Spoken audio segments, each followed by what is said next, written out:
પાટણના જીલિયા ફાર્મ પર ડિમોલિશનની કામગીરી સતત બીજા દિવસે પણ યથાવત છે, જેમાં ખંડણીખોર ભાવેશ જીલિયાનું ઘર જમીનદોસ્ત કરાશે। પોલીસ દેખરેખમાં ઘરનો સામાન બહાર કરવામાં આવ્યો છે। ફર્નિચર, એસી તેમજ ઘરવખરીને બહાર ખસેડવામાં આવી છે।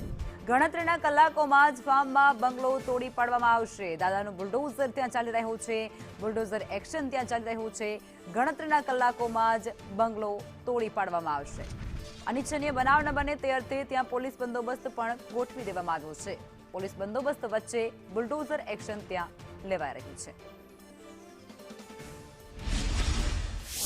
પાટણ જિલ્લામાં વર્ષ 2016માં પાટણના એક પ્રખ્યાત ડોક્ટર ધનંજય પ્રજાપતિનું અપહરણ કર્યા બાદ ગુનેગારોની જે પ્રવૃત્તિ હતી તેમાં શરૂઆત કરીને ભાવેશ જીલિયાએ આ ગુનેગારીના અડ્ડામાં ઝંપલાવ્યું હતું ને ત્યારબાદ કહી શકાય તો તેને અમદાવાદ ખાતે તેની પોતાની એક ચોટી ગેંગ ઊભી કરી હતી। મસ્તાની ગેંગ તરીકે પણ તે ઓળખાય છે અને જે રીતના 2 દિવસથી દાદાનું બુલડોઝર જીલિયા ફાર્મ ખાતે ચાલી રહ્યું છે અને આજે જ આ ફાર્મ તૂટી શકે છે। સંદેશ ન્યૂઝ ઉપર હું તમને એક્સક્લુઝિવ વાતો જે ઉપરથી આવેલા હુકમો પ્રમાણે કહી શકું છું। મારા પાછળના દ્રશ્યો આપ જોઈ શકો છો કે જે રીતના બંગલાના અંદર તમામ પ્રકારની સાધન સામગ્રી છે તે પણ અત્યારે હટાવવામાં આવી રહી છે। બીજી બાજુ તમે પોલીસનો ચુસ્ત બંદોબસ્ત તેમજ તંત્રની દેખરેખ હેઠળ તમામ પ્રકારનો જે સાધન સામગ્રી છે તે હટાવવામાં આવી રહી છે। બીજી બાજુના દ્રશ્યો કેમેરામેનને કહીશ કે આ ટ્રેક્ટરના અંદર જે ઘર વખરી હોય છે, એસી ખાટલા સહિતના ખુરશીઓ સહિતની જે તમામ પ્રકારની ઘર વખરી છે તે પણ નીકાળી દેવામાં આવી છે। તો સ્વાભાવિક રીતે જે વાત કરવામાં આવે, આજ વહેલી સવારથી જ દાદાનું બુલડોઝર છે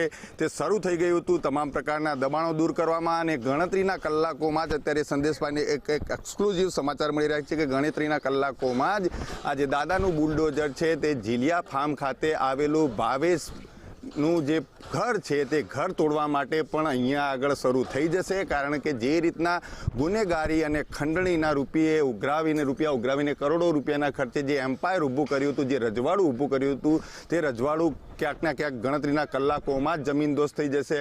સામેના દ્રશ્યો જોઈ શકો છો કે જે ફાર્મના તમામ પેવર બ્લોક છે વહેલી સવારથી જ તેને તોડવાની શરૂઆત કરી દેવામાં આવી છે અને જે દાદાનું એક બુલડોઝર છે તે અત્યારે ચાલી રહ્યું છે। તો બીજી બાજુ વાત કહું તો હવે ગણતરીના કલાકોમાં કદાચ દાદાનું બીજું બુલડોઝર પણ બોલાવવામાં આવી શકે છે। જે રીતના તમામ ઘરના અંદરની ઘરવખરી છે તે પોલીસના બંદોબસ્ત સાથે અત્યારે હટાવવામાં આવી રહી છે।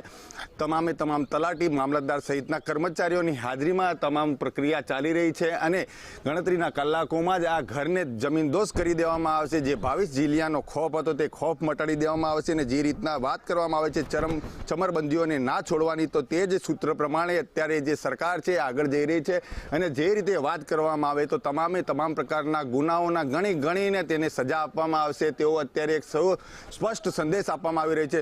સંદેશ ન્યૂઝ ઉપર આ પલે પલની તમામ સમાચારો મળતા રહેશે કારણ કે અત્યારે જે રીતના સંદેશ ન્યૂઝ દ્વારા બતાવવામાં આવી રહ્યું છે કે અત્યારે ભાવેશ જીલિયાનું જે ફાર્મ છે તે ફાર્મ તો તૂટી રહ્યું છે પરંતુ ગણતરીના કલાકોમાં તેનું જે સપનાનું ઘર બનાવ્યું હતું તે સપનાનું ઘર પણ જમીનદોસ્ત દાદાનું બુલડોઝર કરી નાખશે। યશવંત પટેલ, સંદેશ ન્યૂઝ, પાટણ। પાટણના જીલિયા ફાર્મ પર ડિમોલેશનની કામગીરી, જેમાં રેવન્યુ સર્વે નંબર 166માં આ ગેરકાયદેસર દબાણ અને બાંધકામ ઊભું કરવામાં આવ્યું હતું।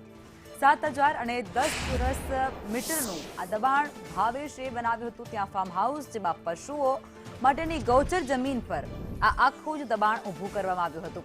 લેન્ડ ગ્રેબિંગની અરજીના જવાબ પર કાર્યવાહી હાથ ધરાશે। ગૌચર પચાવી પાડવાને લઈ અને ફોજદારી કાર્યવાહી પણ થઈ શકે છે।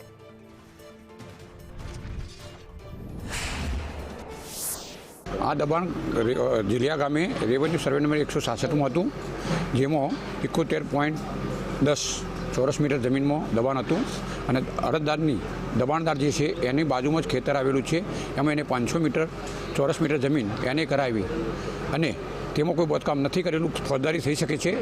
પરંતુ અરજદારશ્રીએ લેન્ડ ગ્રેબિંગની અરજી કરેલી હોય તો લેન્ડ ગ્રેબિંગનો જે મિટિંગમાં જે નિર્ણય આવે એ નિર્ણય આધારે નીચેની વિભાગોએ કામ કરવાનું રહે છે।